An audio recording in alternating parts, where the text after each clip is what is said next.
नमस्कार दोस्तों, हमारे संस्कार चैनल में आपका बहुत बहुत स्वागत है। आज हम आपके लिए अगहन मास में पड़ने वाली अमावस्या के बारे में जानकारी लेकर आए हैं। हिंदू धर्म में अमावस्या का खास महत्व है। मार्गशीर्ष महीने में कृष्ण पक्ष की अमावस्या को मार्गशीर्ष अमावस्या, अगहन अमावस्या, श्राद्धादि अमावस्या या मंगलवार को पड़ने की वजह से इसे भौम अमावस्या के नाम से भी जाना जाता है। मार्गशीर्ष माह में माँ लक्ष्मी की खास पूजा अर्चना होती है। इस बार मार्गशीर्ष अमावस्या 12 दिसंबर मंगलवार के दिन है। पितरों को प्रसन्न करने के लिए यह दिन उत्तम माना जाता है।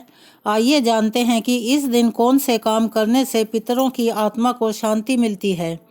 मार्गशीर्ष अमावस्या के दिन पितरों की शांति के लिए तर्पण, स्नान, दान, धर्म आदि कार्य किए जाने का विधान है।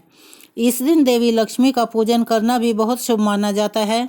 इस दिन प्रातःकाल किसी पवित्र नदी, तालाब या कुंड में स्नान करें और सूर्य देव को अर्घ्य में स्नान के बाद बहते हुए जल में तिल प्रवाहित करें। गायत्री मंत्र का पाठ करें। इस दिन भगवान विष्णु या भगवान शिव का पूजन करना चाहिए। इस दिन पितरों के निमित्त तर्पण करें और उनके मोक्ष की कामना करें। इस दिन किसी जरूरतमंद व्यक्ति या ब्राह्मण को दान अवश्य करें। उसका लाभ हमें 100 अश्वमेध यज्ञ के बराबर मिलता है। मार्गशीर्ष अमावस्या के दिन पितरों की आत्म शांति और उनकी कृपा पाने के लिए अगर संभव हो तो व्रत रखना चाहिए। इस दिन भगवान सत्यनारायण की पूजा करना बहुत ही शुभ माना जाता है। पूजा स्थल पर भगवान सत्यनारायण और माँ लक्ष्मी का चित्र रखकर विधिवत तरीके से पूजा करें। इसके बाद हलवे का भोग लगाएं। भगवान सत्यनारायण की कथा का पाठ करने के बाद पूजा संपन्न मानी जाती है।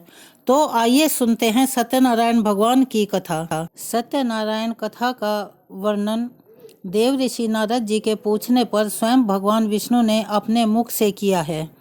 एक बार योगी नारद जी भ्रमण करते हुए मृत्यु लोक के प्राणियों को अपने अपने कर्मों के अनुसार तरह तरह के दुखों से परेशान होते हुए देखते हैं। इससे उनका संत हृदय द्रवित हो उठा और वे वीणा बजाते हुए अपने परम आराध्य भगवान श्री हरि की शरण में हरि कीर्तन करते क्षीर सागर पहुँच गए और स्तुति पूर्वक बोले, हे नाथ, यदि आप मेरे ऊपर प्रसन्न हैं तो मृत्यु लोक के प्राणियों की व्यथा हरने वाला कोई छोटा सा सरल उपाय बताने की कृपा करें। तब भगवान ने कहा, हे वत्स, तुम्हें विश्व कल्याण की भावना से बहुत सुंदर प्रश्न किया है, अतः तुम्हें साधुवाद है। आज मैं तुम्हें ऐसा व्रत बताता हूँ जो स्वर्ग में भी दुर्लभ है और महापुण्यदायक है तथा मोह के बंधन को काट देने वाला है, और वह है श्री सत्यनारायण व्रत। इसे विधि विधान से करने पर मनुष्य सांसारिक सुखों को भोगकर परलोक में मोक्ष प्राप्त कर लेता है। इसके बाद काशीपुर नगर में एक निर्धन ब्राह्मण को भिक्षावृत्ति करते देख भगवान विष्णु स्वयं ही एक बूढ़े ब्राह्मण के रूप में उस निर्धन ब्राह्मण के पास जाकर कहते हैं, हे विप्र, श्री सत्यनारायण भगवान मनोवांछित फल देने वाले हैं। तुम उनके व्रत पूजन करो, जिसके करने से मनुष्य सब प्रकार के दुखों से मुक्त हो जाता है। इस व्रत में उपवास का भी अपना महत्व है, किंतु उपवास से मात्र भोजन न लेना ही नहीं समझना चाहिए। उपवास के समय हृदय में यह धारणा होनी चाहिए कि आज श्री सत्यनारायण भगवान हमारे पास ही विराजमान हैं, अतः अंदर व बाहर से शुद्धि बनाए रखनी चाहिए और श्रद्धा विश्वास पूर्वक भगवान का पूजन कर उनकी मंगलमयी कथा का श्रवण करना चाहिए। इस कथा को सुने बिना व्रत का फल अधूरा रहता है और व्रत भी पूरा नहीं माना जाता। सायंकाल में यह व्रत पूजन अधिक प्रशस्त माना जाता है। श्री सत्यनारायण की कथा बताती है कि व्रत पूजन करने से मानव मात्र का समान अधिकार है, चाहे वह निर्धन, धनवान, राजा हो या व्यवसायी, ब्राह्मण हो या अन्य वर्ग, स्त्री हो या पुरुष। यही स्पष्ट करने के लिए इस कथा में निर्धन ब्राह्मण, गरीब लकड़हारा, राजा उल्कामुख, धनवान व्यवसायी, साधु वैश्य और उसकी पत्नी लीलावती, पुत्री कलावती, राजा तुंगध्वज एवं गोपगणों की कथा का समावेश किया गया है। कथा सार ग्रहण करने से यह निष्कर्ष निकलता है कि जिस किसी ने सत्य के प्रति श्रद्धा विश्वास किया उन सबके कार्य सिद्ध हो गए। जैसे लकड़हारा, गरीब ब्राह्मण, उल्का मुख गोपगणों ने सुना कि यह व्रत सुख सौभाग्य संतति संपत्ति सब कुछ देने वाला है, तो सुनते ही श्रद्धा भक्ति तथा प्रेम के साथ सत्य व्रत का आचरण करने में लग गए और फलस्वरूप यह लौकिक सुख भोग कर परलोक में मोक्ष के अधिकारी हुए। साधु वैश्य ने भी यही प्रसंग राजा उल्का मुख से विधि विधान के साथ सुना, किंतु उसका विश्वास अधूरा था, श्रद्धा में कमी थी। वह कहता था कि संतान प्राप्ति पर सत्य व्रत पूजन करूँगा। समय बीतने पर उसके घर एक सुंदर कन्या ने जन्म लिया। उसकी श्रद्धालु पत्नी ने व्रत की याद दिलाई तो उसने कहा कि कन्या के विवाह के समय करेंगे।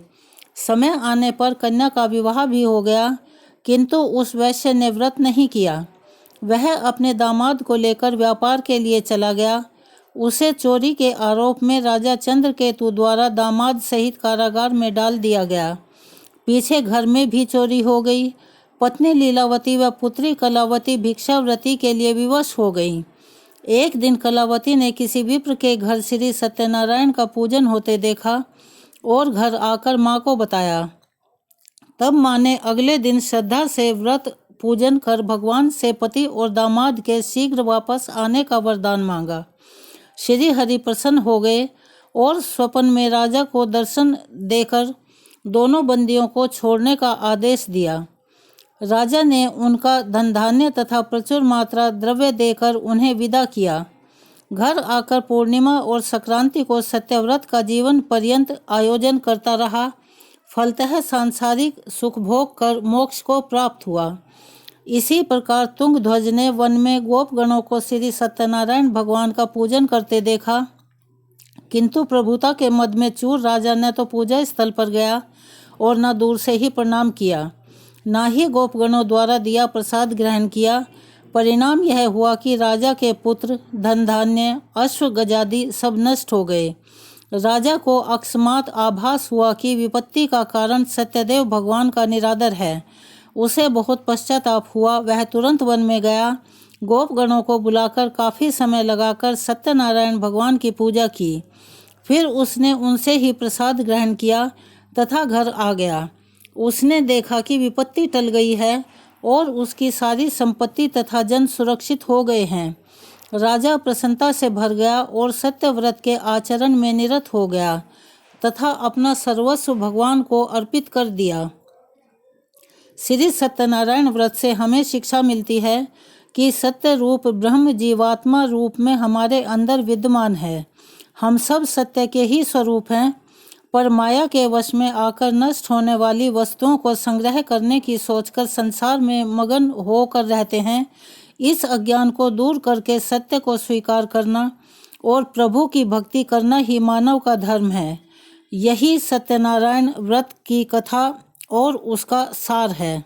अमावस के दिन सुनी जाने वाली दूसरी कथा। बहुत वर्ष पहले की बात है। गरीब ब्राह्मण परिवार में पति पत्नी और उनकी एक पुत्री निवास करते थे।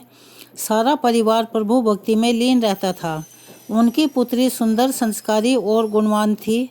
वह उसके लिए वर की तलाश कर रहे थे, किंतु निर्धन होने के कारण उसके विवाह में अड़चनें आ रही थी। प्रभु कृपा से उनके घर में एक महात्मा आए। उस कन्या की सेवा भावना से खुश होकर उन्होंने उसे दिया। तो उस लड़की के पिता ने कहा, महात्मा जी, बहुत समय से हम अपनी लड़की के लिए वर की तलाश कर रहे हैं, मगर हमारी गरीबी की वजह से हर बार बात बनते बनते रह जाती है। कृपया बताएं कब हमारी बेटी के हाथ पीले होंगे। महात्मा जी ने उस लड़की का हाथ देखा और बोले, इस लड़की के हाथ में तो विवाह की रेखा है ही नहीं। लड़की के पिता बोले, माफ़ करना महात्मा जी, मैं आपके कहने का तात्पर्य नहीं समझ पाया। महात्मा जी ने कहा, इस लड़की के भाग्य में विवाह सुख नहीं है।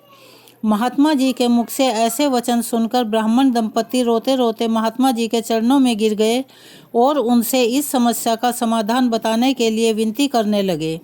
महात्मा जी ने उन्हें अपने चरणों से उठाया और बोले, पास के ही गांव में एक सोना नामक धोबिन जाति की एक पतिव्रता महिला अपने पति, बेटे और बहू के साथ निवास करती है, जो कि एक महान पतिव्रता स्त्री है। यदि आपकी लड़की उसे अपनी सेवा से प्रसन्न कर लेती है तो आशीष स्वरूप उससे उसकी मांग का सिंदूर ले ले, तभी इस लड़की का विवाह संभव है। ऐसा करने से इसे अमोघ सुहाग भाग की प्राप्ति भी होगी। मगर याद रहे, यह वह पतिव्रता महिला कहीं आती जाती नहीं है। महात्मा जी ब्राह्मण दंपत्ति के घर से विदा हो गए। ब्राह्मणी ने अपने अगले दिन भोर फटते ही धोबिन की सेवा करने भेज दिया। लड़की पूरे दिल से सोना धोबिन के घर की साफ सफाई और अन्य सारे कार्य कर उनके उठने से पूर्व ही अपने घर लौट आती। यह क्रम बहुत दिन तक चलता रहा। एक दिन सोना धोबिन अपनी बहू को शाबाशी देते हुए बोली, तुम तो ब्रह्म मुहूर्त में उठकर ही घर का सारा काम कर लेती हो और मुझे आभास तक नहीं होता। बहू बोली, नहीं माताजी, मैं तो सुबह देरी से उठती हूँ, मुझे लगा घर के सारे काम आप करती हैं। अगले दिन भोर फटते ही सास बहू उठकर घर के एक कोने में छिपकर निगरानी करने लगी कि कौन है जो ब्रह्म मुहूर्त में ही घर का सारा काम करके चला जाता है। अपने निर्धारित समय पर ब्राह्मण की बेटी आई और मुख से भजन करते करते घर का सारा काम दिल से करने लगी। अपना काम पूरा होने पर जब वह जाने लगी तो सोना धोबिन ने उससे पूछा, तुम कौन हो बेटी, और इस तरह छुपकर मेरे घर के काम क्यों करती हो? ब्राह्मण की लड़की ने उसे महात्मा के द्वारा कही गई सारी बात बताई। सोना धोबिन पतिव्रता होने के साथ साथ नेक दिल की थी। वह उस लड़की की मदद के लिए तैयार हो गई। उस दिन सोमवती अमावस्या थी। वह उस लड़की के साथ बिना अन्न जल ग्रहण किए उसके घर की ओर चल पड़ी। उसने सोचा रास्ते में कहीं पीपल का पेड़ मिलेगा तो उसे भंवरी देकर और उसकी परिक्रमा करके ही जल ग्रहण करेगी। लड़की के घर पहुंचकर धोबिन ने जैसे ही अपनी मांग से सिंदूर उस कन्या की मांग में लगाया तो उसके पति के प्राण पखेरु उड़ गए। उसे ज्ञात हो गया कि उसके पति इस दुनिया में नहीं रहे। वह ब्राह्मण के परिवार से विदा लेकर चल पड़ी। रास्ते में पीपल का पेड़ देखकर उसने ईंट के टुकड़ों से 108 बार भंवरी देकर 108 बार पीपल के पेड़ की परिक्रमा की। तत्पश्चात जल ग्रहण किया। तभी उसके पति की मृत देह में प्राण लौट आए। सोमवती अमावस्या के दिन अपने मनोरथों की पूर्ति के लिए धोबी परिवार को भेंट इत्यादि देने का भी विधान है। ये दो कहानियाँ अमावस पर पढ़ी और सुनी जाती हैं। आमतौर पर सत्यनारायण भगवान की पूजा पूर्णिमा के दिन की जाती है, लेकिन किसी विशेष पर्व और अमावस्या पर भी उसी का श्रवण किया जाता है। सोना धोबिन की कथा आमतौर पर सोमवती अमावस के दिन की जाती है, लेकिन इसे किसी भी अमावस पर पढ़ा या सुना जा सकता है। कथा सुनने के बाद आरती करना बहुत ज़रूरी है, अन्यथा कथा अधूरी मानी जाती है। उसके बाद हलवे का प्रसाद ग्रहण करें। आमतौर पर पूर्णिमा और सत्यनारायण के दिन सूखी पंजीरी खाई जाती है, लेकिन इसमें हलवे का प्रसाद खाना जरूरी है। अगर आपको हमारी ये कहानियाँ पसंद आई हो, हमारी वीडियो पसंद आई हो, तो प्लीज़ हमारे चैनल को सब्सक्राइब करें, ज़्यादा से ज़्यादा शेयर करें और ऐसी ही जानकारियाँ, नई कहानियाँ हम आपके लिए लेकर आते रहें। हमें सहयोग दें। धन्यवाद।